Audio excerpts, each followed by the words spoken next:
Hello everybody, welcome back. Today as well we have got you another video, and in this video I'll show you how we can simply go ahead and redeem Meta Quest gift cards. But before that, please do make sure to like our video, subscribe our channel, and yes, without any further delay, let's get into it. So for that matter, we have already opened Meta Quest app. All you have to do is go to your Meta Quest app and simply sign in. Afterwards, you can choose to connect your headset right away, or if it's already connected, that doesn't matter either. If it's not, then it doesn't matter either.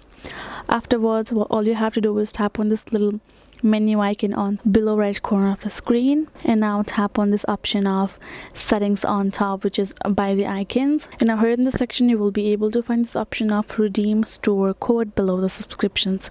Tap on it.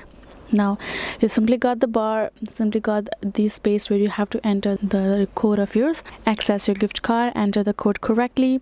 Once you have entered it correctly, you will be able to tap on the submit, which will light up, and you will simply be able to redeem your Meta Quest gift card just likewise over here.